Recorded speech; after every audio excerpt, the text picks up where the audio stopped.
Bom dia, sétimo ano. Vamos dar continuidade então na apostila, aula 36 e 37, né, que fala sobre raiz de índice par a 36 e raiz de índice ímpar a 37. Primeira coisa, gente, como eu havia explicado anteriormente para vocês, todos os conjuntos numéricos, né, os naturais, os inteiros, os racionais e os irracionais, todos esses quatro conjuntos, eles formam um conjunto dos números reais, que é representado pela letra R, tudo bem? Então, quando você tem todos esses conjuntos, você tem um conjunto dos números reais. Então, o 2 é um número natural? Sim. O 2 é um número inteiro? Sim. O 2 é um número racional? Sim. O 2 é um número real? Sim. Só não é irracional, porque eu já expliquei para vocês que o número irracional ele é infinito e não tem período, tudo bem? Então vamos lá. Aí o primeiro aqui de índice. O que é o índice da raiz? O índice é o que define, né, se é raiz quadrada, se é raiz cúbica. É o número que vai vir aqui, ó. Quando não tem nada, nós sabemos que é raiz quadrada, tudo bem? Então aqui, por exemplo, eu tenho um exemplo de raiz quarta, raiz cúbica, né? Raiz de índice 82, aí é índice que a gente costuma dizer. Mas vamos lá. Raiz de 5 pertence aos reais? Como eu acabei de falar para vocês, a raiz de 5 é um número irracional, e todo número irracional também é real, verdadeiro. Raiz de 7 também é irracional, verdadeiro. A raiz de 12 é irracional. A quarta raiz dessa raiz de 12 também vai ser irracional, logo também será real. Tudo bem? Raiz de 9 sobre 2, que é o número racional, também pertence aos reais. Pessoal, não existe raiz real quando o número for um número par, por isso que é chamado aqui, ó, o título da aula, raiz de índice par, e o número for negativo, gente, não tem como, pela regra de sinal, né? Se você, o que é a raiz quadrada? Por que a raiz quadrada, por exemplo, do 9 vale 3? Porque 3 vezes 3, né, nós temos 9. Eu já expliquei para vocês um pouquinho no ano passado, né, e um pouquinho desse ano sobre a história de raiz quadrada. Eu já comentei com vocês, né, nós fizemos até uma atividade lá nas primeiras semanas. E é 9. Agora pensa bem, se for a raiz, você está achando dois números iguais, o número que multiplicado por ele duas vezes vai dar o número, no caso do 9 que eu falei para vocês, porque 3 vezes 3 vai ser 9. E se for menos 9, professor? Pensa bem, gente. Nós já vimos que regra de sinal, menos vezes menos é mais, né? Então, como assim você vai conseguir achar um número... não pode ser um positivo e um negativo? Se você falar que é positivo e negativo, um número é positivo e outro é negativo, são números diferentes, né? Então vai dar errado. Tudo bem? Então, a quarta raiz, qualquer número que for aqui, se fosse qualquer número par, não pertence aos reais. Se for um número ímpar, como nós vamos ver na outra aula, não tem problema. Raiz de índice 12 do zero. Significa o resultado é zero. Então, pertence aos reais. Aqui ele está falando a raiz cúbica de 16, que seria um número elevado ao cubo que daria 16. Seria real? Sim, porque aqui não teria problema nenhum. Vai ser um número positivo? Vai. E no caso aqui, a raiz de índice 50 desse número vai existir? Sim, também vai ser real. Então, quando ele coloca que não pertence aos reais, essa afirmação ela é falsa, certo? Se ele colocasse pertence aos reais, certo, estaria ok. Mas como ele fala que não pertence, então a afirmação está falsa. A2, pessoal, A2 é o número na raiz elevado.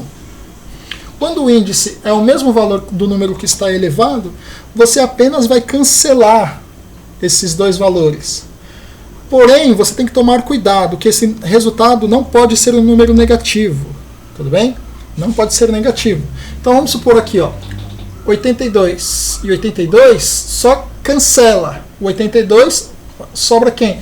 Com a raiz, ó, a raiz de índice 82 com a potência 82, sobra a raiz de 7 menos a raiz de 2. Tudo bem? De 24 elevado a 24, o índice 24, olha o que eu tive que fazer aqui, ó. Eu troquei o resultado. Por quê? Porque o raiz de 5 está entre 2 e 3, certo? Se eu subtrair aqui, ó, 1 e menos a raiz de 5, vai dar um número negativo, porque a raiz de 5 é maior do que 1. Então, eu não posso encontrar o resultado negativo aqui, ó, como eu havia falado para vocês. Esse valor aqui daria um número negativo. Só que elevado ao número par tornaria positivo. Tudo bem? Elevado ao número par, o número negativo elevado a uma potência par é positivo. Como eu havia falado, cancela os dois. Aí você, para saber esse valor, você apenas vai trocar. Tudo bem? Certo, gente? Só trocar. Quando for, aí você sempre vai verificar. Se o primeiro for maior que o segundo, que nem aconteceu lá, não tem problema nenhum, não precisa trocar. Só que se o primeiro for menor do que o segundo número aqui, aí você sempre vai inverter. Porque aqui eu sei que raiz de 5 menos 1 é um número positivo. Tudo bem? Que é o resultado. Certo? Então vocês vão responder aí o restante, né, da H até a N dá 1, responder a C e a D. É o mesmo procedimento, gente.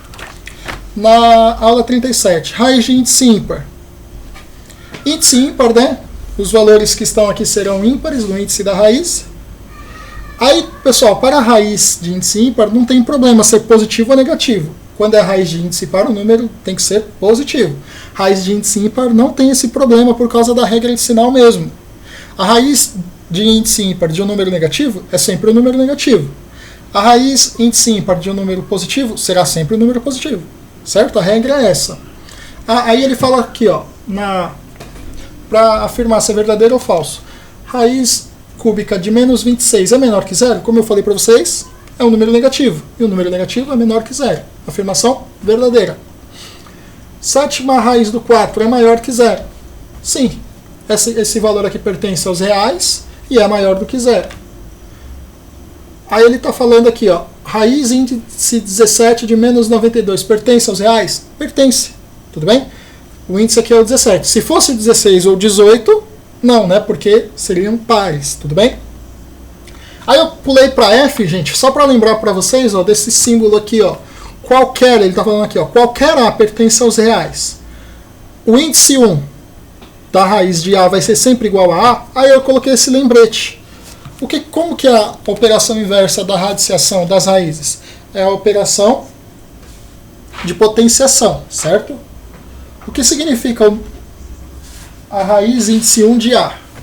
Então aqui, ó, esse A, gente, ó, quando não tem nenhum valor aqui, significa que está elevado a 1. Eu fiz essa passagem.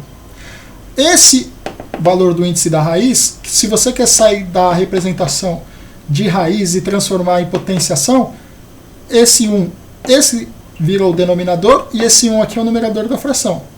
Por exemplo, qual que é a representação da raiz de 5? Como eu havia falado para vocês, raiz de 5, se eu for representar, ó, só um exemplo aqui, ó, na forma de potência, o número que está aqui é o 2, daqui é o 1. Quando não tem nada, não esqueçam, é o 2, certo? Isso aqui na forma de potência seria 5 elevado a 1 sobre 2. Ou seja, o índice da raiz é o denominador e a potência torna-se o numerador. Então, fica 1 dividido por 1, que dá 1, e A elevado a 1 é igual a A. Por isso, essa afirmação é verdadeira, certo? A 3. Resolver as equações. Pessoal, nessas daí, ó, ele colocou em todas o índice de um lado igual ao valor, mesmo índice do outro. É a sétima raiz de menos 4, eu sei que vai ser o quê? Como eu falei para vocês, se é o índice ímpar e o número é negativo, o resultado vai ser o número negativo desse lado, certo? Se eu falar que aqui vale 4, positivo, a sétima raiz de 4 vai dar positivo. Só que com esse sinal de menos que ele colocou aqui fora, fica negativo. Então, eu coloco x igual a 4, não x igual a menos 4, hein? Se eu colocar menos 4 vai dar errado, porque aqui vai dar negativo. Com o sinal menos fora, lembrando que é o oposto, ficaria positivo. Então não pode, tudo bem? E o B aqui que eu deixei para vocês, ó, a quinta raiz de 8 igual a quinta raiz de x. O x tem que valer quanto? Esse valor aqui está dando positivo, a quinta raiz de 8. A quinta raiz de x, se eu colocar o 8 aqui, vai dar positivo. Com o sinal de menos fora, ficaria negativo. Então x igual a menos 8. Por quê? Esse valor da quinta raiz do menos 8 vai dar um número negativo. Com esse sinal de menos, vai ficar positivo, como do outro lado. Certo, gente? Até mais. Então a aula, só um detalhe, a aula então 36 e 37 para vocês fazerem. Continuar, não esqueçam dos exercícios, né, adicionais para deixarem no caderno. E até mais.